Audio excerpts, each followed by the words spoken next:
Ladies and gentlemen, welcome to the June Free Eagle Luncheon. Can everybody hear me in the back? We've got screens everywhere so you can watch the presentation. One thing I'd like to do is start off, thank Randy Ford. This is Jay Gilligan, he owns it. And then Mary, who you see in the middle right there. She makes everything happen. And also Bob and Tanya, get them around.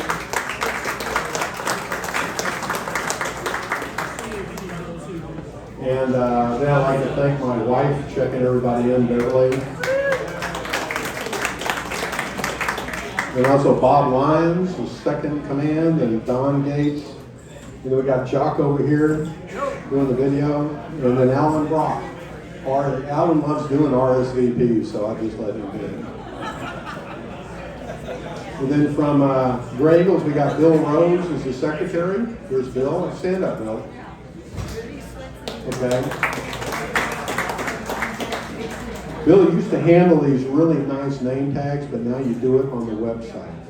Plus, if anybody here is not a Gray Eagle, hey, we want you to keep coming, but join now before the prices go up.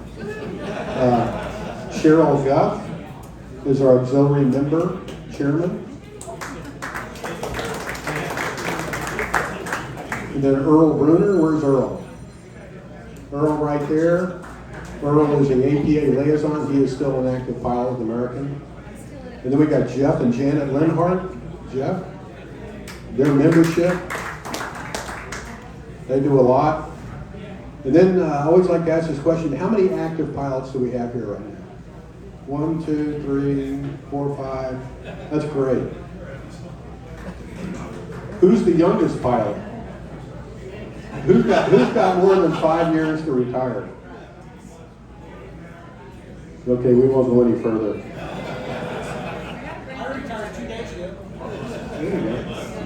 Stacy Hull, I always want to give a shout out to her. She's not here, but she's APA. She does all of the little cards we send out and everything. That's Stacy. Another thing, we have 14 spouses here today. 14.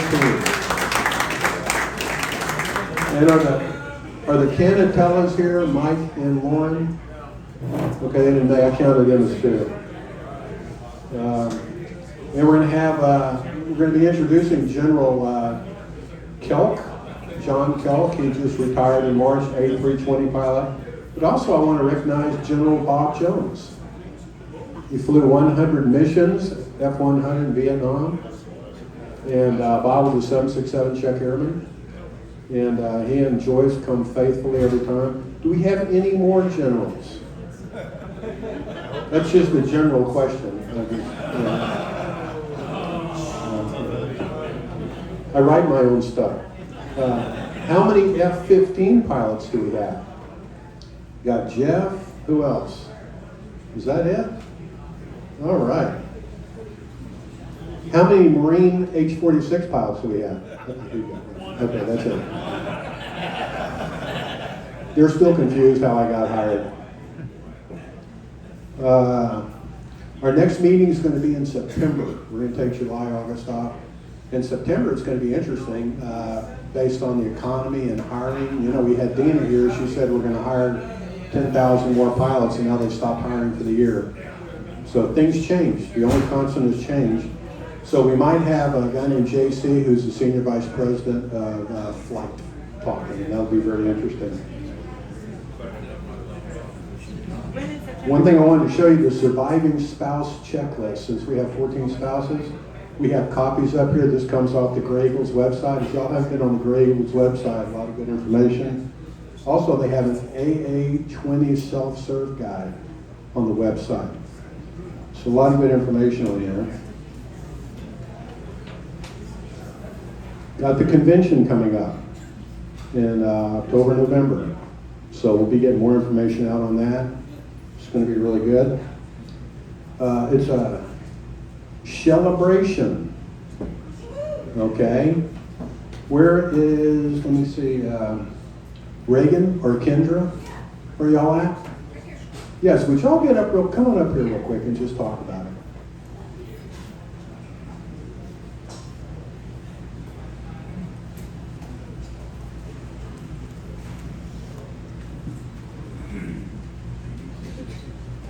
Thank you, Charlie. I'm Reagan Hine with Flight Administration, and this is Kendra Wright with Flight Administration too. You'll notice on your table there's something called Celebration. We're going to pass this around for all of you to sign. Shelley Forcore, her last day is on Friday. If you guys remember Tom Egbert here a couple weeks ago, this is his right hand at the base. If you were ever based at DFW in the last 27 years, chances are you saw Shelley. And if you didn't see her, but you still got your keys, your badges, and your parking, that's the magic, that's Shelley. Behind the scenes, flight admins take care of everything for pilots. So, Kendra, what else can we add? Well, we have here just a QR code, just as a token of our appreciation for all her service that she's done. She's helped so many, inspired so many pilots and flight administration team members throughout the company. And it's just, and we created this GoFundMe just to show our, it's just a small token of our appreciation for her retirement. So if you want people to sign the back? We do. Yes. We're passing this around. This one's for the Great Eagles to sign and pass around. So we'll collect that. We'll start sending it around to everybody. We appreciate that. Yeah, and if you would like to contribute to the GoFundMe, you're more than welcome to. It's definitely not required. Just sign it on the back of the poster. That'd be greatly appreciated. And you know what? If you're not familiar with GoFundMe, when you go onto it, it'll have this weird fee. Slide that bar all the way to the left, so the fee is 0. So we just want the money to go to Shelley, not GoFundMe. Thank you, everybody. We appreciate you, and we miss you. For those of you that are retired, those of you that are retiring, you'll be seeing a new great person at DFW soon. So thank you.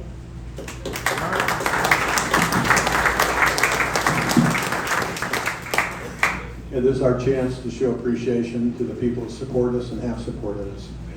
Okay, now for our main speaker. I wish Eric Roth was here because he gives such a great presentation. He was a check airman on the A320 with John. And Eric's really he's a Marine helicopter pilot, but he's really into military history and everything. And he all of a sudden heard, hey, we got a general here and an F-15 pilot. And he shot the first MiG down. And Eric goes, who the heck is that? He says, guy you've been working with. And that just shows how humble John is. It kind of reminds me of all the talent like Bob Jones and others, how many people we have amongst us. Anybody know Bob Jeffries? Yep. Yep. Freddie Flom? Yep. Yeah, I was reading a book called The Raid about Sante. And Bob and I were talking. I said, yeah, I'm reading this great book. And Bob goes, yeah. And I said, yes, about the raid, Sante. And he goes, yeah, I was there. I said, oh, really? What were you flying? He goes, no, I was there. He was in the camp. He was a POW. And you know who his roommate was? Freddie Flom. And so, I mean, it's just amazing the people that we have amongst us. Here is John's JB. Here is his resume. It's unbelievable. I'd read it, but we got to be out of here at 2 o'clock. Phenomenal what he's done, and he'll correct me if I'm wrong, but yeah, and this is kind of interesting. I got in the military in 1973 at the downswing. Everybody was sick of it. He got in 82 in the upswing. And it's kind of like getting hired in America. You know, you get hired. People got hired in 1964, made captain in 3 years. People got hired in 1967, flew flight engineer for 12 years. So it's just unbelievable the timing. People that got hired in 1990 got furloughed, you know. But John really hit it right, got to fly the F-15, and it was so interesting hearing about the first night. And he was in the embassy. We're going to talk about this. He was in the embassy in Kyiv, Ukraine, as a major general. So there's a lot of good information, but I'm going to let him speak, and afterwards, the question, the Q&A, that's when we will really ask everything you want. So, John?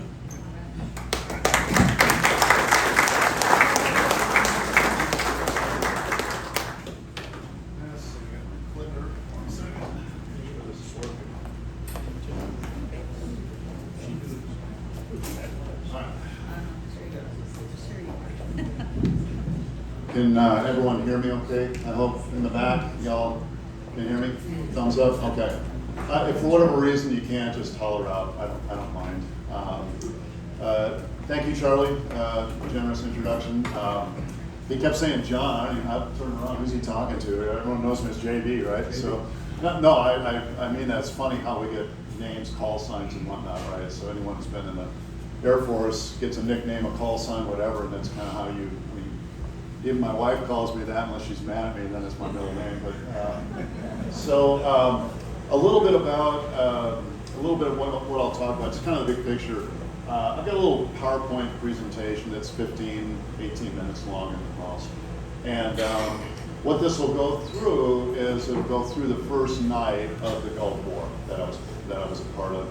And then we'll open it up for a Q&A. And please ask me anything, I don't care, all right? Questions that this raises and whatnot, so don't be shy. I don't mind. This was in 1991, okay? And about 9 or 10 years after the fact, a friend of mine, he was our flight surgeon at the time when we were over in Saudi Arabia. He called me, and he was then, at the time, he was a colonel, medical group commander at Langley Air Force Base. And he calls and said, hey, JB, would you come and be our guest speaker for Dining In? You go, sure, why not? I mean, he was a great flight surgeon, still a great friend today. But I thought about it and said, how am I going to tell this kind of a story to a group of medical professionals? You know, I mean, standing up and, you know, talking with your hands like most pilots do would just go nowhere. So I said, all right. PowerPoint was starting to become pretty active in like 2000-ish. So I said, you know, I'm going to put this in a PowerPoint brief, and then I'm going to keep it. All right. So this is unchanged from about 20 plus years ago. So you'll see some of the animation and graphics probably aren't what we could be producing today, but my motive was twofold. One, I didn't want to mess with it anymore, number one. Number two, though, is my experience with war stories is they behave like a good French red bottle of wine. They improve the longer that they age. I still have reunions in our squadron that was participating in this. We get together every 5 years. And we have a great time. We're all very close still to this day. But as the night goes on and people start telling stories, and I go, you know, I was on that mission. I don't quite remember it that way.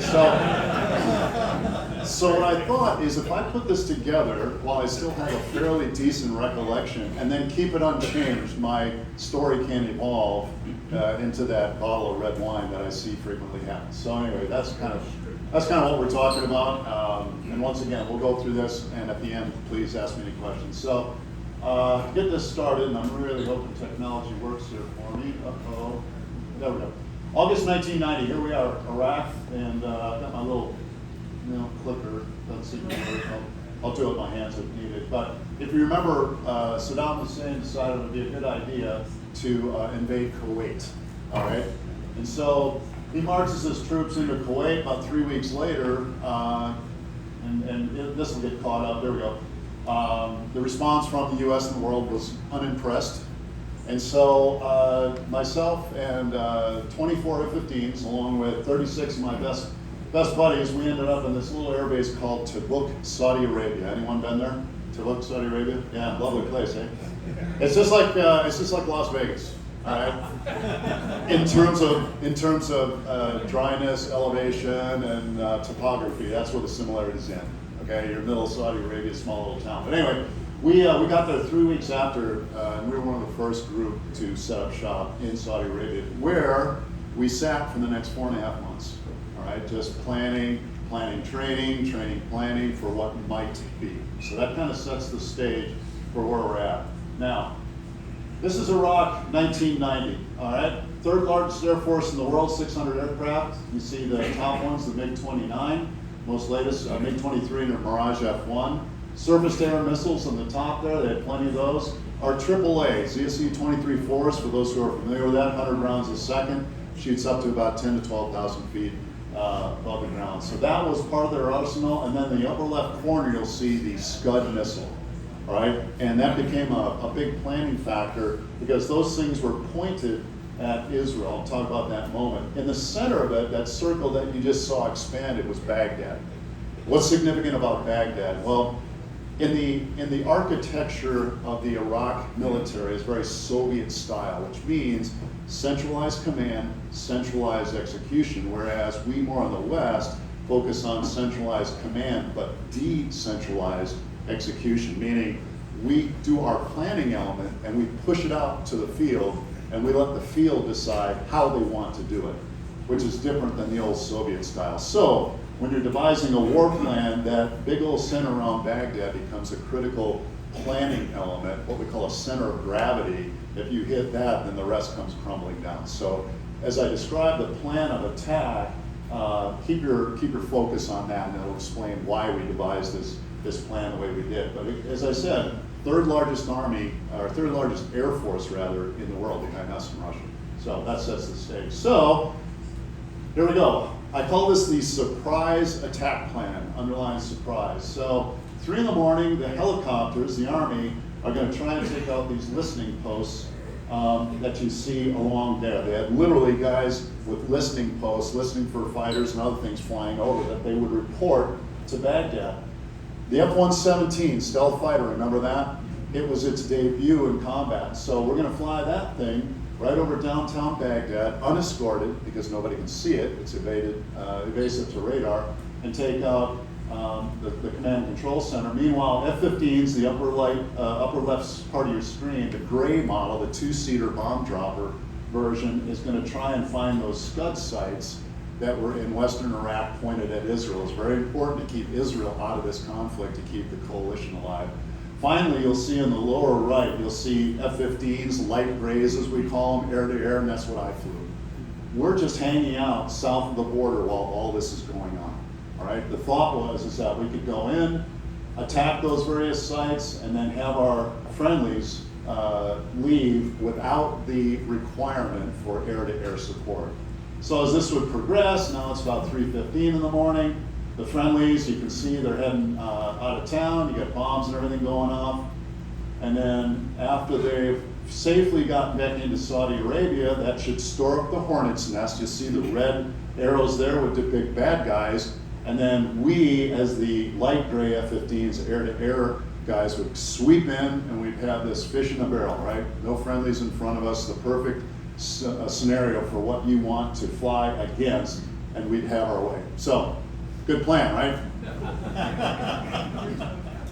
And yeah, you know, we have plan and then we have execution. Okay. Now it's funny to me, as I said, I've left this brief, you know, untouched. Why on earth I chose lime green for the F-15s, I have no idea. It's absolutely the worst color. Red guys are always bad, but why I chose the F-15s and lime green, I have no idea. I don't know what scotch I was drinking that night when I did this, but anyway, margarita, yeah. So okay, so that's the plan. Let's talk about what happened. So 3 in the morning, our Army helos, they do diligently attack some of the listening posts. Okay, you can't get them all. And we're hanging out just south of the border. Meanwhile, in the upper right, the F-117, right at 3 in the morning, bombs going off, I can see it. The F-15E, the dark gray, is looking for Scud sites. It's a needle in a haystack. Nothing. They're not going to see anything. Notice those red arrows just came up, all right? That's bad. So the AWACS sees that, and they go, F-15s, push now, the lime green guys. And guess who is just finishing air refueling? Okay? And guess where I am in my 4-ship? Right there. About 70 miles detached from the other 4-ship. Yeah, oh crap, 4 months of planning, and now this. So we didn't anticipate that. So here we are, right, in the lead group. We were supposed to be going as an 8-ship of F-15s, and now we're just 4 with the other 4 behind us, about, at the time, 70 miles. And by the time they got turned around, we were about 90 to 100 miles in trail. Not what we planned, okay? But what, flexibility is key to air power, right? So, and remember, this is at 3 in the morning, so it's dark. All right, so let's continue on with this. I call this, what's wrong with this picture slide? Remember how we didn't want to have friendlies and bad guys mixed up in the same? That causes us a problem, and even though we have electronic measures to determine what we call friendly or foe, that's still not the scenario you want. And Jeff will agree with me on this. As a long-term air-to-air fighter guy, The worst thing, the worst possible scenario I can ever imagine is shoot down a friend. All right, it just is one of those things you just would never ever be able to live with. So I'd rather be shot down than shoot down a friend. It's kind of that mentality. And so even though we have measures to identify, that's not the picture you want, because electronic systems can sometimes not go well. So that's what we're dealing with. But it is the first night of the war, and we've got a mission to do, and so we do it. So I'll develop this a little bit. I'll expand that picture somewhat. So I'm the third guy from the left, all right? And you'll see that red line, that's a MiG-29. You see the whiskers on the two of us, so we're both getting lit up like a radar detector in your car. So I can tell that someone's locked to me. Meanwhile, I'm trying to find who it is. I look on, that's F-15Es that are positively responding. And then I finally found the guy who's locked on to me. Now we are at about 30,000 feet. My pointer's not working, so I'm gonna come over here and, excuse me. So I'm over here and I'm 30,000 feet, our old four ship. These guys are leaning towards what we think is more fighters over there, and this is my wingman. We're both getting that indication because we're far enough away. It's kind of a bandwidth sort of thing. And so, but he's at 7,000 feet, which is where the F-15Es, the guys on the left side of your screen as you're looking, are as well. The difference being is that this guy is climbing. So initially at 7,000 feet, I'm at 30. I watch this progress, and by the time we get closer, he's at 17,000 feet. So by rule of elimination, if you will, it's not the friendlies going home and staying down low trying to evade radar. This guy clearly has ill intent, me in this case. 7 to 17,000, I'm at 30, and I'm getting indications he locked on to me. Meanwhile, he is not properly responding electronically to the things that I'm interrogating this guy with. So all of those sets of criteria is what you go through in a fairly limited amount of time, I might add, to satisfy what we call rules of engagement. All right, so everyone kind of with me so far where this is going? So, all right, so I'll develop this now. So the engagement continues. My wingman does a defensive maneuver because he hasn't seen anything, and then I satisfy my criteria and I shoot. Now, again, this is a depiction because if I did this at night, that'd be a blank square, all right, with a flash. So work with me a little bit on this.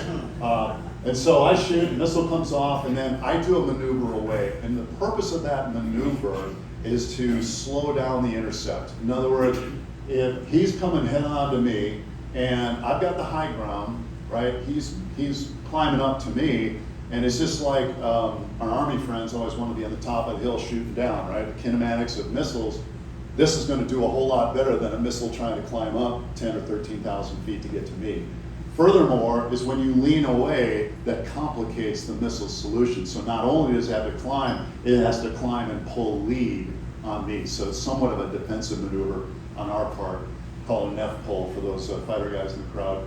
And also we're going to drop chaff. Chaff is something that confuses the enemy radar at this time. It's little cut strips of metal and aluminum that's cut to a specific radar length to break the lock of the enemy that's locked to you. In this case, it worked. All right. So as this continues, my radar lock goes away. Chaff worked. Right? I did this maneuver, and then I turn back in, and then I look, and I want you to pay particular attention to that purple color. All right, and contrast that with what you see on the upper right of your screen. All right. A couple of confusing things happened during this maneuver. First is when I did this maneuver, I dropped chaff, as I said. But number two is I went to jettison my wing tanks. On the earlier picture you saw, we carry wing tanks. Extra fuel that when you get rid of, you just get rid of the tank, jettison, and then you are lighter, more maneuverable. Well, I went to jettison, and guess what? It didn't come off. So you go, crap. All right, that's number one. Number two is as I came and turned in, I looked at that purple blue. It was like a bright sparkler coming low line of sight, just doing this, but it was very, very bright for about 2 seconds, 2 to 3 seconds, and then totally went away. I've been on plane on training missions, shot missiles over the Gulf of Mexico, and I've blown up drones and other things, and that's what it looks like, that orange fireball. And once again, I can't highlight enough, when you get just a couple of elements of confusing data signals, right? And we as pilots know that. It can play a little bit in what's going on, right? But in this case, I kind of had to play correlation or odds or whatever else. I was pretty convinced something bad was happening to this guy, all right? Just didn't know what. My radar lock, that was heat to me, had gone away, so that's good. And then this and no more. So that's kind of the build up of this. So I eventually catch up with everyone else. Now, mind you, I got 3 tanks. My buddies only have 1. You know, so I'm trying to keep up, but not use afterburner in the middle of the night, because you don't want to give away your position to some ground troop who could see that. So we sweep up by Baghdad, hang a left turn, and guess who shows up? That bottom 4 ship, finally, who was supposed to be part of the original 8. And so they finally now are crossing into Iraq. And as this plays out, all right, keep going. 2 more, in this case F1s show up. And this is what I call a taxpayer special. Number 1 shoots a missile and downs one of them, and his wingman flies into the ground. So 2 for 1, 2 for 1 special. 1 missile, 2 kills. You say, kill's a kill, and he got credit for it, you know, so that's good on him. So we continue, now we're pointing south. In the upper left corner, my 4 ship is coming south, and you know, we'll go continue across the border, kind of wave, you know, as we're going by our friends, hey, good luck, happy hunting, wish you'd have been here with us when we crossed the border, and off we go. Now, and we cross the border and safe up. The other thing I didn't mention was we carry these. It's a radar-guided missile that I shot. It's called an AIM-7 Sparrow, and it's about a 500-pound missile. So when you shoot, you know, you can feel it come off the airplane. But this was at night, and this was before we were flying with night vision goggles. And so, if you remember, at night you would build up your night vision, you know, Robson cones, all that stuff. And so we learned through training to get actually quite good at flying formation at night, just with small position lights and whatnot. So when I shot, I actually closed my eyes because I didn't want the flash blindness, all right? And then, poof, I felt it come off. So if I'm carrying 4 of these radar-guided missiles and I shoot 1, that should leave 3 remaining, correct? This isn't a quiz, all right? So, unfortunately, on my armament panel, we had some fairly new software at the time. And so when I'm doing that defensive maneuver, after I shot and I felt this plunk come off the airplane, I look down, it shows all 4 missiles on board.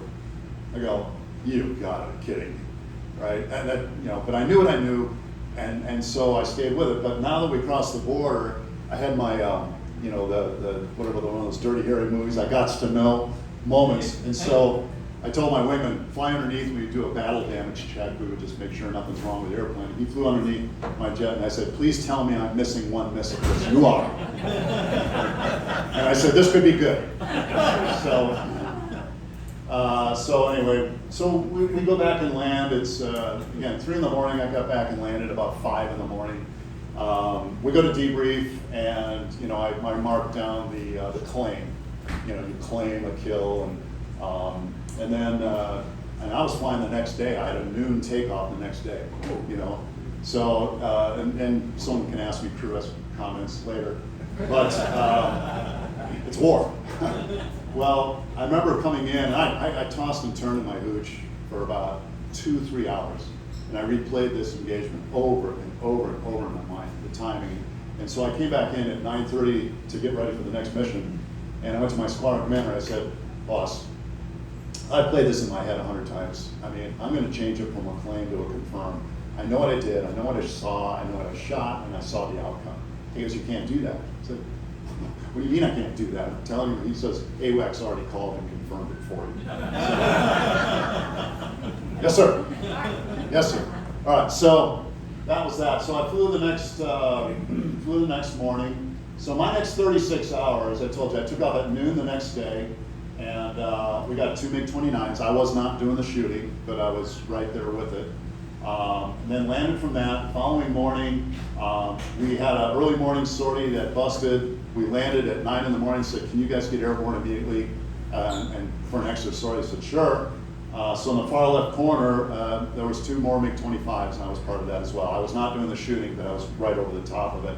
And then 20 miles due east, those 2 extra were 2 MiG-29s, and another 2 ship was engaging. And I was actually flowing towards those guys when they engaged those. So I was part of that action as well.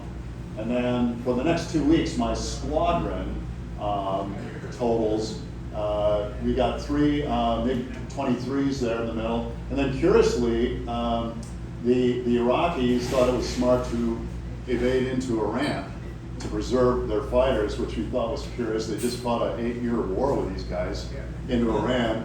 And so we set up a barrier cap between, excuse me, Baghdad and Iran. And it was about a 650-mile flight, by the way, to get there. And there was other Eagle units in the east side of Saudi, and for whatever reason, they didn't want that tasking. We never said no to any additional tasking. So we said, yeah, we'll set up a cap, and sure enough, got 4 more kills out of the deal. So I was not part of that. And then, so for our total, here's what we ended up. So our squadron ended up with 16 kills, almost half of the total in the Gulf War. So yeah, pretty good showing for our squadron. Like I said, we still get together about every 5 years and tell these stories. And as I said, they do tend to morph a little bit. So this is genuine from 20 years ago. How's that? Finally, I call this my persistence slide. Remember I said plan and execution when they come together?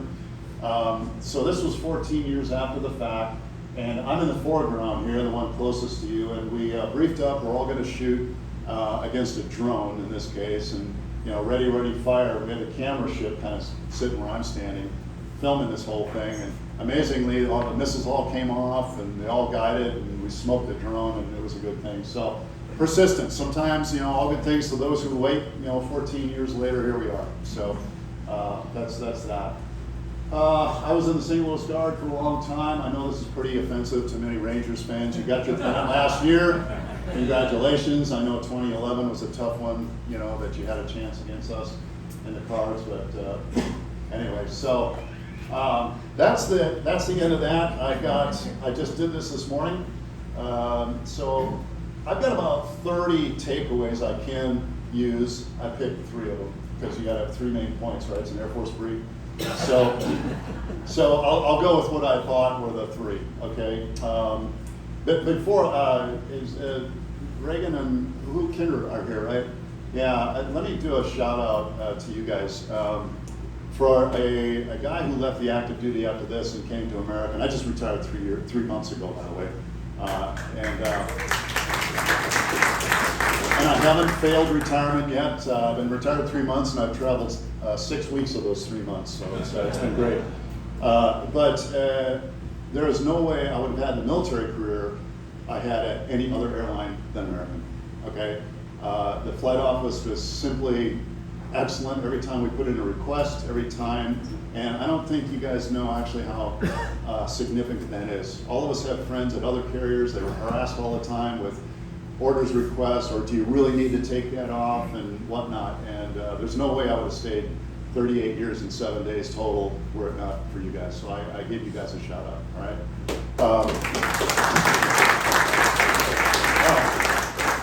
3 points. Number 1, you could not have picked a worse time to take on the United States Air Force than 1990, all right? Any 80s era Air Force guys in the 1980s? Remember the stretching? So you remember the big build-up to win the Cold War? The Reagan years, all the money, all the training deployments. I got in 1982, and I did nothing but fly my tail off for the next 8 or 9 years. Money was not an object, equipment, training, and everything else. What the hell was Saddam thinking trying to take on the United States Air Force in 1991? It was just a fool's errand because we were so well-equipped, well-trained, and I think there's kind of a lesson there for us, is that if you want to prevail, make sure you're well-trained and well-equipped, right? Let's see, point number 2, it's a luxury to go to war with public support, right? And I say it's a luxury. How many Vietnam guys do we have in the crowd? So let me ask you this. How was it coming back from Vietnam? No bueno. Yeah, no bueno.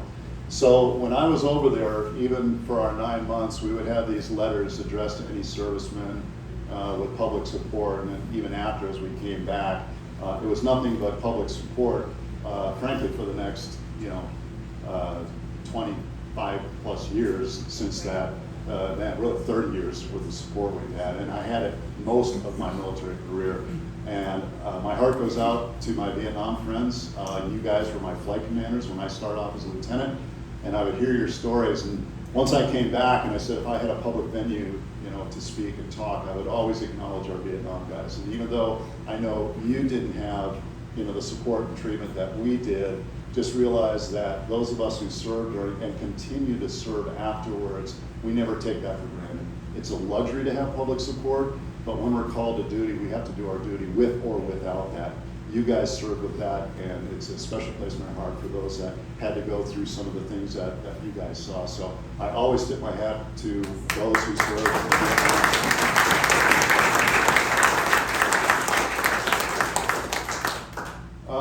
And lastly, doing it right isn't just for the moment, okay? Doing it right isn't just for the moment. What do you mean by that, JD? Well, we did it right. We had a really good squadron. We were well trained.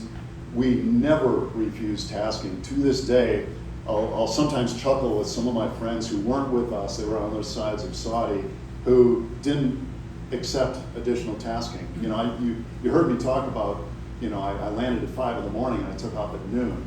That's not crew rest, but you're in the show. I mean, I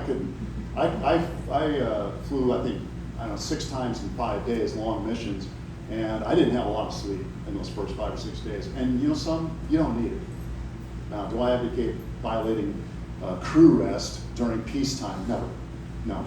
All right. But when the mission is to shoot down the bad guys, right, you do it.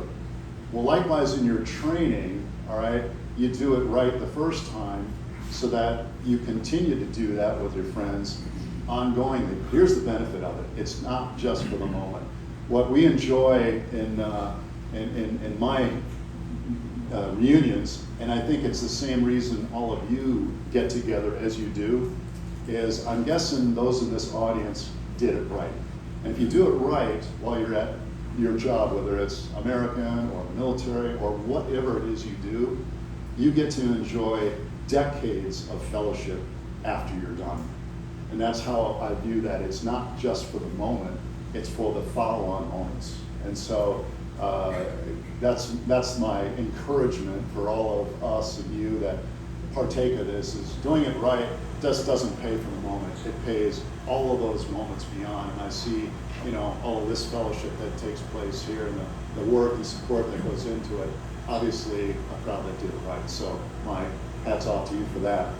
And with that, see if I have anything else. No, that's all it is. So with that in mind, I'm going to go back a slide just so that beleaguered Rangers fans aren't meeting me at the door.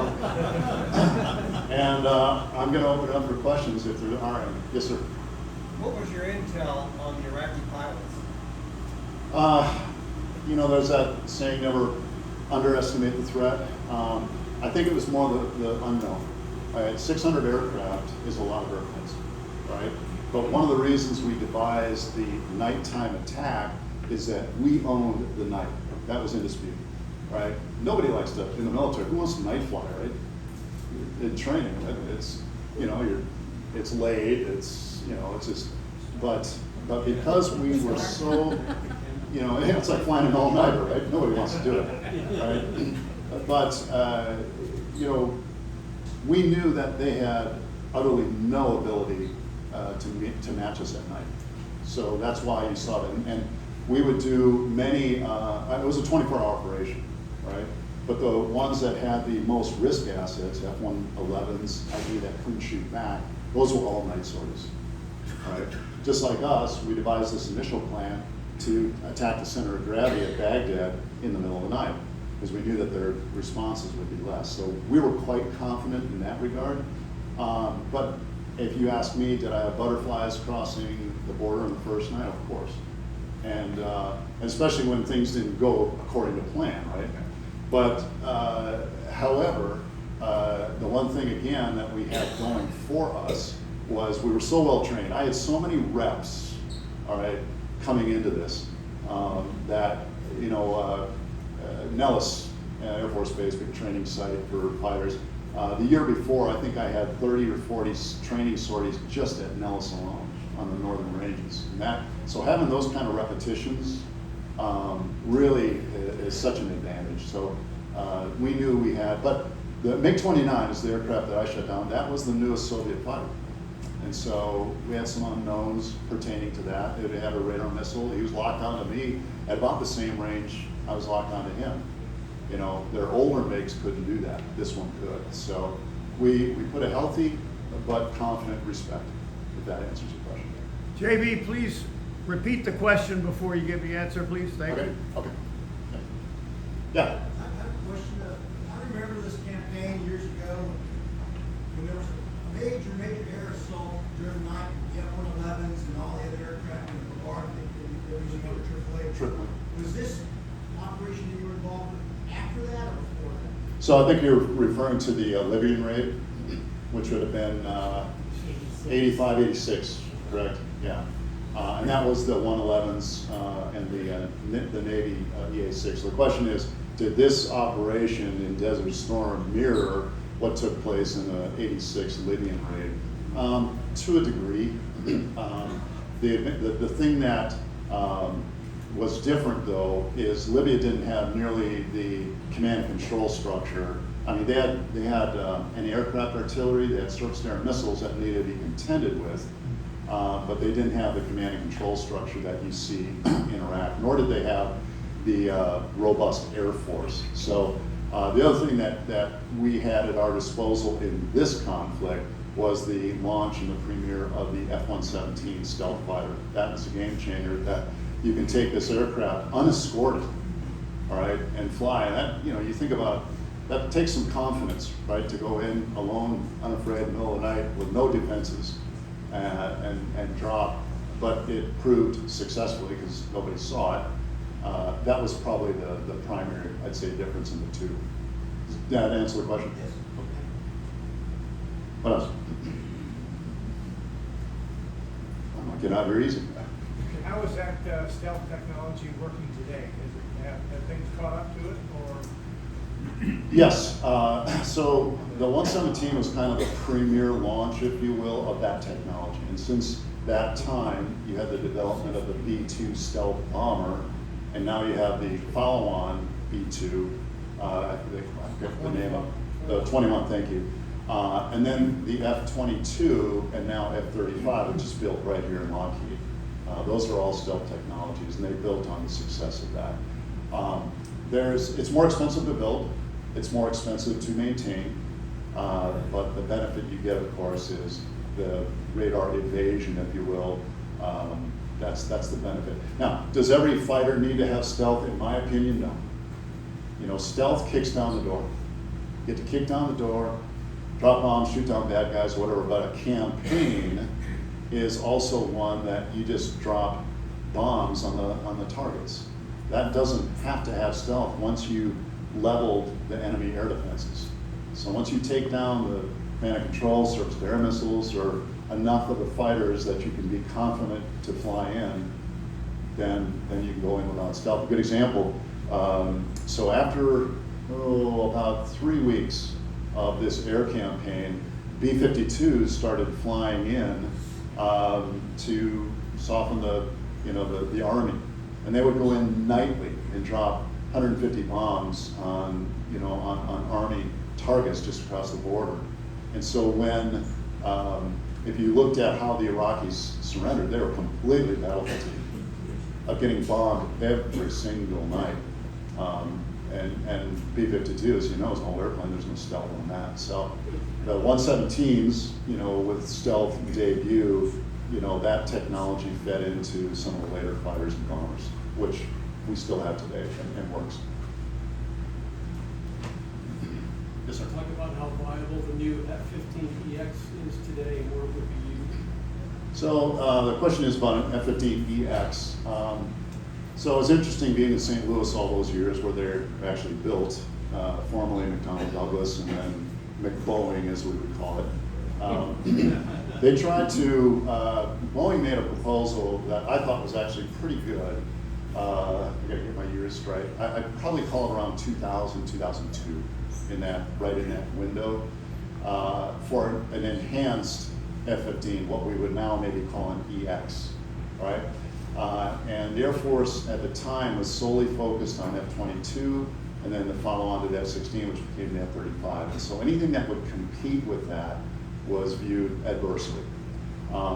But to my earlier comment, you don't, in my opinion, you don't have to have stealth for all of your air power. You need it enough to kick down the door and to weaken up the defenses enough so that other airplanes, in this case the F-15EX, can go in. I'm a big fan of the F-15E and now EX because it's a proven conventional airframe that is lower on the maintenance cost but can deliver a ton of payload, all right? You're not inhibited by the stealth, which limits how much you can carry, you know, and again, I'm a fan of both, but I think you can and should have both. And so that, I hope that answers the question. Oh. Go ahead. A couple years ago at Oshkosh, I had a bunch of generals up at the theater, and subject of the A-10 came up, and it keeps coming up, and the guy went through the big scenario about how much it costs to keep a weapon system alive, including training, everything you expect. And he was trying to say that we've got so many other capabilities, including things like the B-52 that can drop precision bombs, but you just don't have anything that has that 30 millimeter Gatling gun. Are they still looking at trying to get rid of the A-10? Yes, short answer. The question is, are they still trying to get rid of the A-10? The answer is yes, and they've been trying to do that for 30 years. All right, they were trying to do this, you know, and the A-10s, they were great in the Gulf War. All right, in fact, it was after the first couple of weeks, there was not much for us to do as air guys. We pretty much leveled, you know, the Iraqi Air Force anyway, and so we were just flying in circles, waiting for something to happen. But if we would see a convoy or something like that, we'd call to the AWACS and say, hey, got any hogs in the area?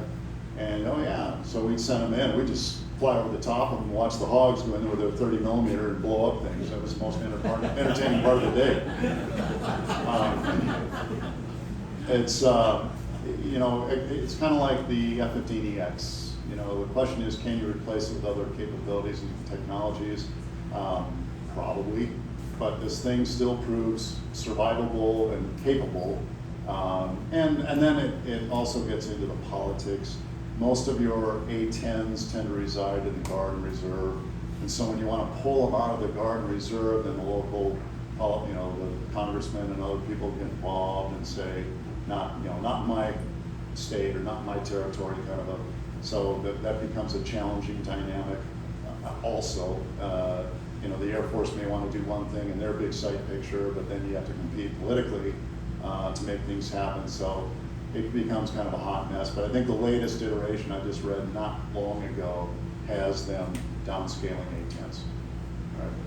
Does that answer the question? Yeah. Okay. Yes, sir. Kind of touched on a couple of things that warm my heart. He talked about command and control a little bit, and he talked about Nellis.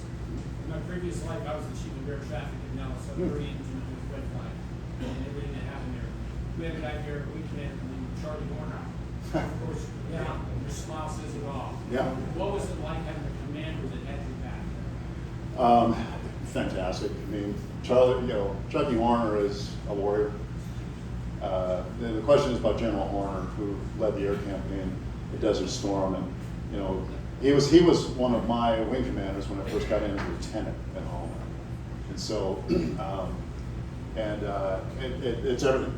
You want people who, you know, have grown up through the ranks, who can shoot straight, right? Who can lead and command with authority, and so.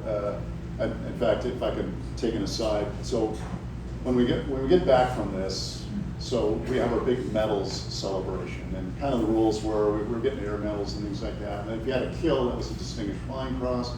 And if you had 2 kills, that was a Silver Star.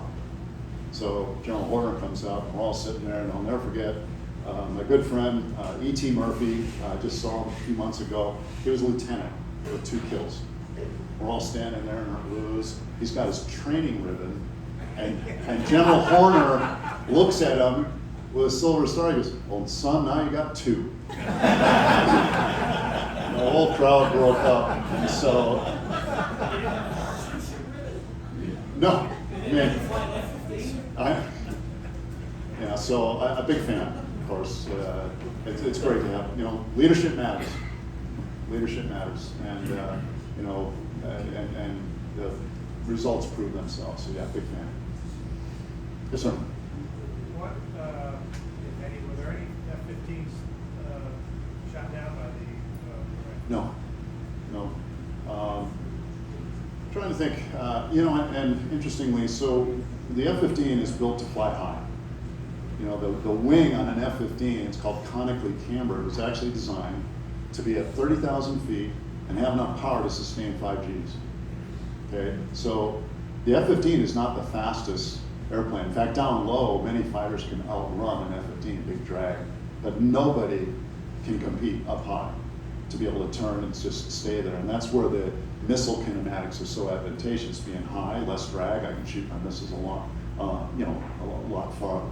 Okay, so most of us didn't. I stayed mostly above 20,000 feet that whole war. I didn't want to get down where there's AAA, there's surface air missiles and stuff, and that's where all the other people were. I didn't want to run into anyone else either, right?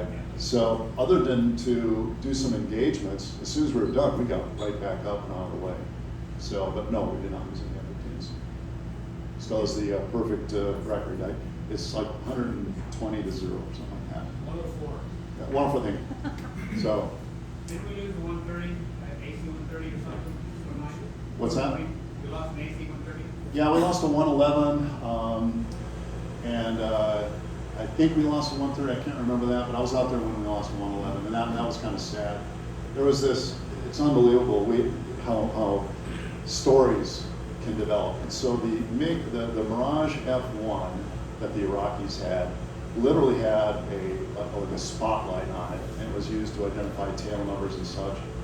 And it's from the inside they could spot it. Well, somehow or other, this story grew out of what we call Baghdad Billy, and he was flying around spotlighting, and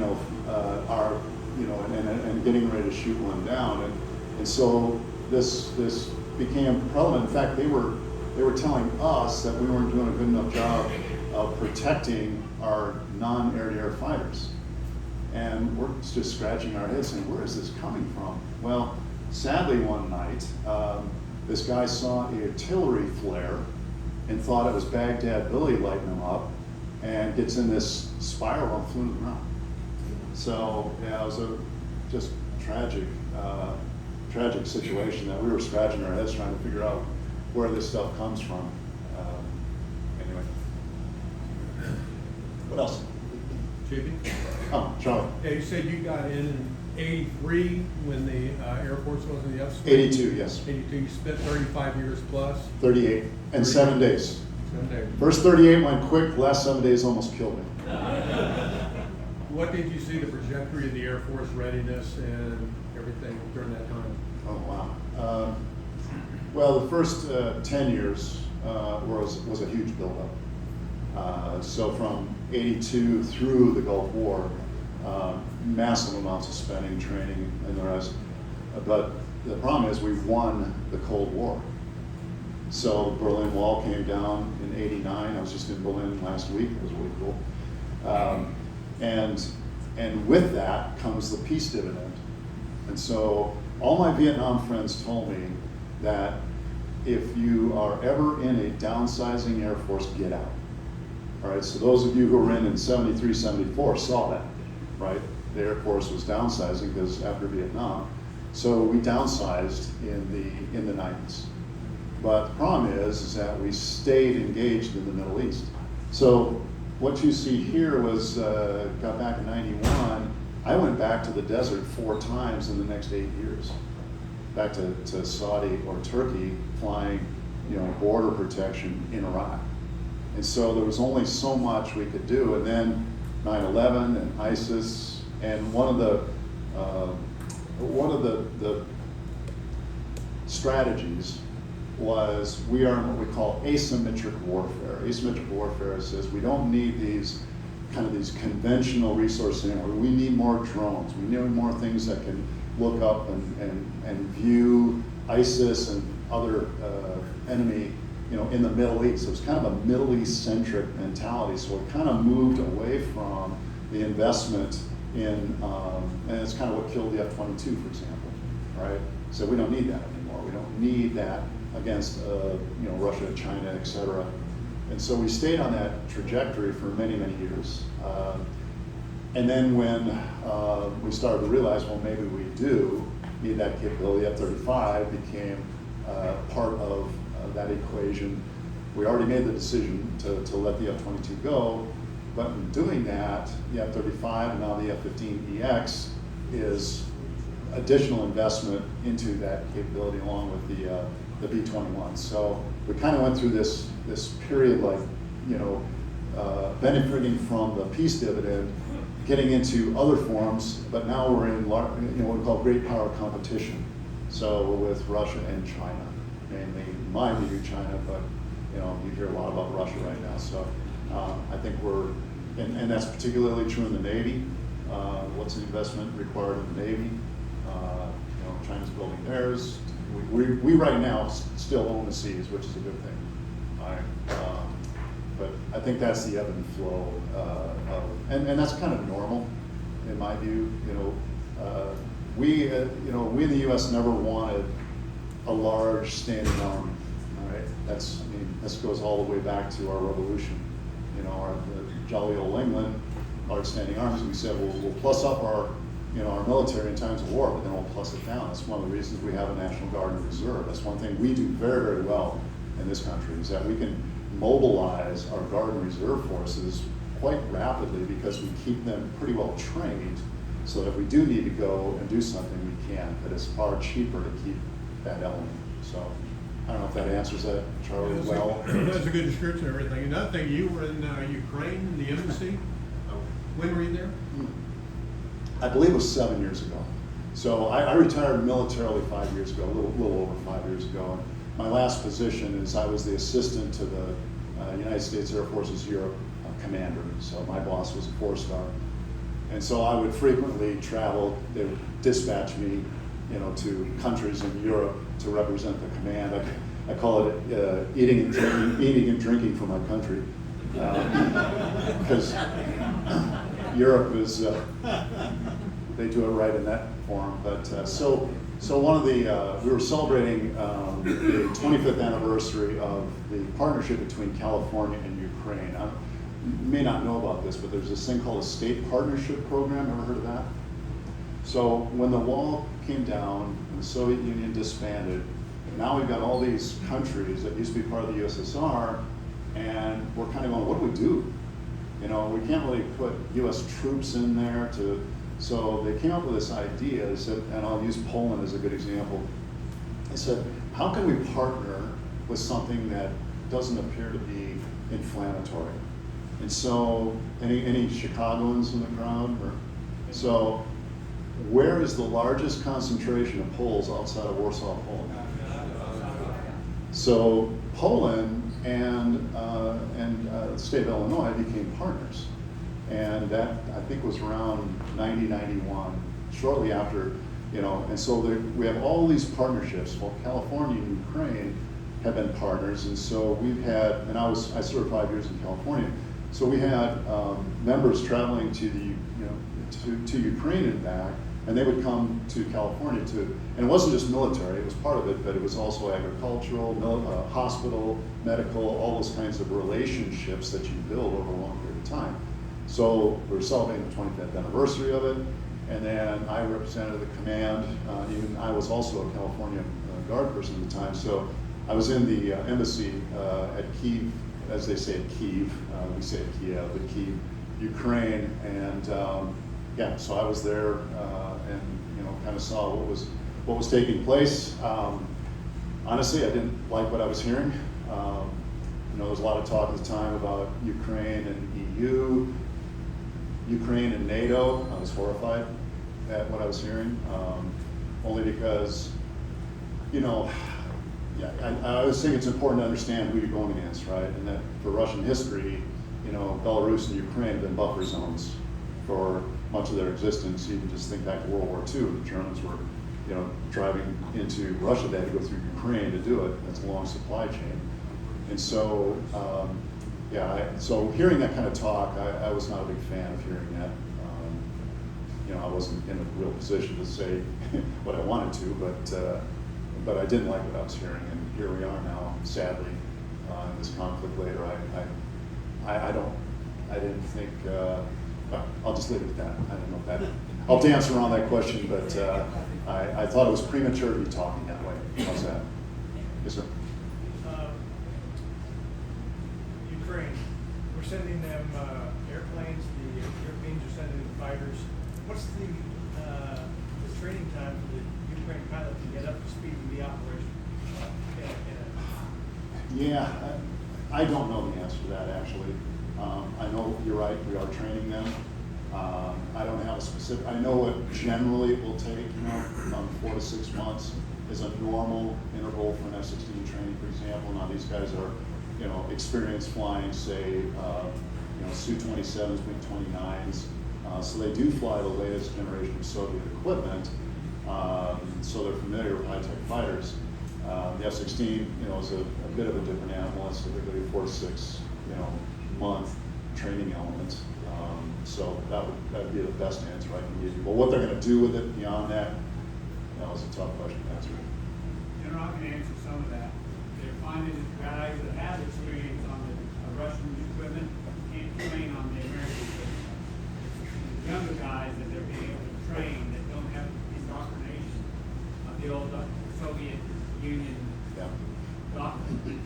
So they're having a tough time finding pilots that fly because the old guys don't get it. They want to fly like they do in the old Soviet days. Our airplanes are not set up for it, nor is our doctrine set up. So while I was in USAFE, we did an exchange. We took 4, I believe, or 6 F-15s into Ukraine. We flew with them and trained with them. And we would have, they could sit in our backseat, we'd sit in theirs just for orientation flights. And sadly, one of our pilots went in the backseat of a Su-27 flanker, just an older, I think, Colonel Ukraine, and boom, right in the ground, killed them both. So, yeah. But follow-up question on that, what was your opinion of the politics and corruption in Ukraine when you were over there? I'll just agree with you. I will agree with what you said, and I'll leave it at that. Yeah. What else? Yes, sir. The Fresno guys who go to Ukraine and fly with them, Yeah. you guys did that, okay, I Yeah. saw an article about it. Yep. I thought it was- Yeah, sure do. We've had Fresno guys, one, when I was there, he had been to Ukraine, I believe, 50 times, just in that exchange, in a variety of capacities. But yeah, it was a very robust exchange, and that's true of many state partnerships. The relationships are special. And it's funny that nobody knows about it. But it was designed for this, exchange of information and ideas to help them along to wean off this old system into a new and different system. So, well, am I about to get the hook? No. Okay. No. Anything else? Any? I have one question. Yes, sir. My name is Jackie Moore. Hi, Jackie. It's obviously you're a big Cardinal fan. I don't live there anymore, so. I wear this ring here, it says Texas Rangers. And I was in that series when I was a Ranger, I was a bench coach. Your 6th game where, Yes, two out in game 6, you had 2 chances. Right, it's almost impossible, so. I know. You think next time you could put Rangers and Cardinals up there? You remember how I said I'm not going to alter this brief? So, But believe me, it was tough to watch actually being in St. Louis at the time, watching that. You So think about that's impossible twice, I two know. out of 2 strikes. I know. I remember it well. That was And they say sad. there's no crying in baseball. That was fun. Well, redemption finally came last year. Yes. So Thank you. good for you. Are Californians volunteering to go fight Ukraine? What's that? Are Californians volunteering to go fight Ukraine? I don't know. Probably. But yeah. Anything else? Yes, Sir, I sir. was gonna ask you about the air defenses over Israel and that recent Iran thing. Do you have any words of encouragement what they did with the ballistic missiles? I think one got through. Yeah, I mean, as many as they launched, and the success rate of getting them down, I'd say the fire dome and whatnot working pretty well. So, I mean, I think it's a success. U.S. forces were they instrumental in what they provided? That I can't answer. Because the exchange that we have, I mean, I knew what I knew 5 years ago, but I'm kind of cut off from that now. Just what I read open source. Yes, ma'am. Just real quick, I just want to say thank you for your service, thank all of you for your service. We are home of the free, Republic of the brave, love you all, so thank you so much for your service. Means a lot. Means a lot.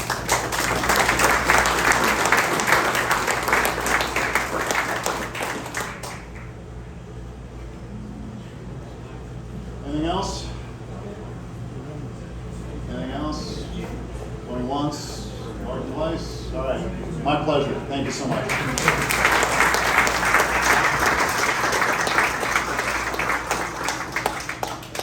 We've had some phenomenal speakers, and it's all because of you guys. So, JD, once again, thanks for coming over and giving me a speak.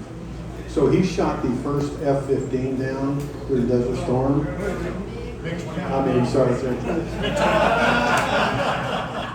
I would not be standing here if I shot the first Minor mistake. But my point where I was going with that was we also had the individual here that possibly dropped the last bomb in the Vietnam War. It'd be Jeff Randolph. So, and he didn't get a medal for it either. So that's kind of in it. We're not going to have any luncheon for July, August, and September. We'll have a luncheon. It's going to be real interesting. We might have the Senior Vice President of Flight Ops here, depending on the economy and the hiring, so it'll be a real good update. Then in October, November, we're not going to have a luncheon there because that's going to be the convention here. In November, at the end of the month, it'd be Thanksgiving. And then we plan on Cheryl Guth having the Christmas luncheon at her house in early December. So that's what we've got planned. Then we've got Steve Jacobson had these pictures, and he wanted everybody to have them. Here's DC-10. But anyway, we were going to auction them off, but I thought we're not going to auction them off. Whoever wants them can have them, and if you want to, you can donate $10 or $20 to Steve Fryer for the organization that supports the 2 widows we have still left. Does anybody have anything else they would like to call attention to or mention? Once again, the convention, October, November timeframe, and that's all we got. Thanks for coming. Oh, one other thing, thank you for everybody that RSVP as early as you can, and I really appreciate that. It helps us in planning. But once again, if you find out that you didn't know if you could make it or not, and at the last minute you can, come on, they've got flexibility. It's just that the RSVP can really do well Jay Gilligan's plan. So, and JB, once again, fantastic. Thank you very much.